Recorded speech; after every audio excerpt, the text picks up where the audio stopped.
কাঞ্চনজঙ্ঘা এক্সপ্রেসের দুর্ঘটনার দায় এড়াতে এবার যাত্রী সহযোগিতা নিল রেল।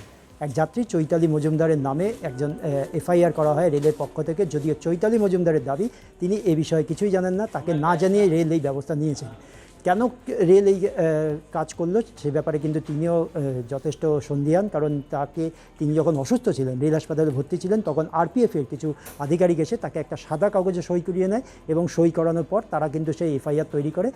সে অভিযোগ করেছেন চৈতালি মজুমদার সহ তার বাবা চিন্ময় মজুমদার, দুজনেরই কিন্তু অভিযোগ। তাহলে কি রেল নিজের দায় এড়ানোর জন্যই, চালকদেরকে ফাঁসিয়ে দেওয়ার জন্য, যে মৃত চালক রয়েছে মালগাড়ির তাকে ফাঁসিয়ে দেওয়ার জন্য এবং সহকারী চালককে ফাঁসিয়ে দেওয়ার জন্যই এই ব্যবস্থা নিয়েছেন? অর্থাৎ যে এফআইআর হয়েছে, যে অভিযোগ হয়েছে, সেখানেও কি রেল দুর্নীতি করছে? রেল কিন্তু নিজের দায় এড়ানোর জন্যই কি চৈতালি মজুমদারকে ব্যবহার করছে?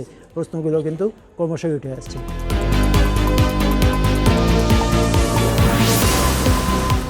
নর্মালি কিছু আরপিএফ আসে আমার কাছে, তারা কথা বলে যে আমার নাম, ঠিকানা, তারপরে অ্যাড্রেস, সব কিছু ডিটেলস নিয়ে যাওয়ার পর তারপরে আরও কয়েকজন আসে রাত্রিবেলা 8:30টার সময়। তো তখন এসে তারা আমার থেকে আমার কি পরিস্থিতির মধ্যে ছিলাম সবটা ওনারা জানে, শুনতে চায় আর কি। আমি সেটা বলি, সেটা ওনারা ভিডিও করে। ভিডিও করার পর দেন আমাকে একটা সাদা পেজের মধ্যে ওখানে আমার নাম, ঠিকানা শুধু লেখা ছিল। আমাকে নিচে বলেছিল সিগনেচার করে আজকের ডেটটাকে দিয়ে দিতে। আমি শুধু সিগনেচার করে আজকের ডেটটাকে ওখানে দিয়ে দিয়েছিলাম, কালকের ডেটটাকে। দেওয়ার পর ওনারা চলে যায়। তারপরে রাত্রিবেলা ওই 10:30 নাগাদ আরও দুটো পুলিশ আসে, তারা আমার নাম, ঠিকানা এসব কিছু নিয়ে চলে যায়।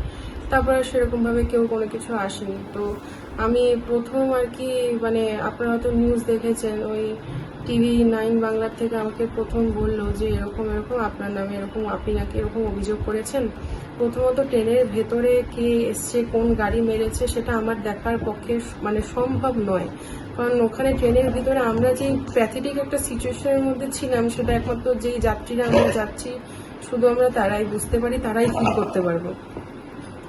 তো তারপর আমি ট্রেন থেকে অনেক রকমভাবে, আমাকে 4 জন দাদা ছিল, তারা আমাকে নিয়ে নিচে নামার পর আমি দেখছি যে পেছন দিকে কোনো গাড়ি হয়তো মেরে দিয়েছে। তখন আমি শিওরলি কিছুই জানতাম না। আমাকে তারপরে বাড়িতে ফোন করা, তারা তো নিয়ে আসার পর আমি সন্ধ্যার পর জানতে পারি যে এরকম একটা মালগাড়ি নাকি পেছন থেকে এসে মেরেছে। আর বাকি থাকলো আমি নাকি কারণে এফআইআর করেছি। আমি চিনি না তাদেরকে, আমি কেনই বা এফআইআর করতে যাবো তাদের নামে? তো ট্রেনের ভিতরে ছিল, কে মার্চে পিছন থেকে, ও তো জানার ব্যাপার নেই। তাহলে যে অভিযোগটা, না, অভিযোগটা তো ভিত্তিহীন অভিযোগ না। আমরা কেন রেলের ব্যাপারে, আমার না চেনা, ড্রাইভারের সাথেও চেনা নাই, ড্রাইভারের যে মারা গেলো তার সাথেও আমাদের কোনো চেনাশোনা নেই। আমরা তো চিনি না, তাকে আমরা কেন করতে যাব? মেয়ে তো আপনার হাসপাতালে ভর্তি ছিল। হ্যাঁ, এই যায়নি কোথাও না। তো আপনার মেয়ের নামটা জানালো, সে এখন সাদা কাগজে একটা সই করাই ছিল হসপিটালেই। হসপিটালে? হ্যাঁ। কোন হাসপাতালে? রেল হসপিটালে। আমি তো কাছাকাছি বলতে এখান থেকে রেল হসপিটালে নিয়ে আসছি। আচ্ছা, সেটা কারা করিয়েছিল? হাসপাতাল কর্তৃপক্ষ নাকি? না না না, রেলের তরফ থেকেই করাইছিল বোধহয়। সই করানোর সময় কি কিছু বলেছিল যে কেন সই করাচ্ছে? না, বলছে যে এটা অ্যাড্রেসটা নিলাম। আপনি ছিলেন তখন? হ্যাঁ, আমি ছিলাম। আচ্ছা, জিআরপির সাথে যোগাযোগ করেছে? জিআরপি আপনাদের সাথে? হ্যাঁ, জিআরপি করছে, আরপিএফ করছে। আজকে করেছে? আজকে না, করেনি কেউ। আপনারা কি ভাবছেন? কি ভাববো, আমরা যাকে চিনি না তার নামে কেন করতে যাবো? আর আমরা তো একদিনের সফর, আমাদের তো তার সম্বন্ধে কোনো অভিযোগ থাকার ব্যাপার নেই। শিলিগুড়ি থেকে অভ্রবরণ চ্যাটার্জি, সংবাদ প্রতিদিন .in।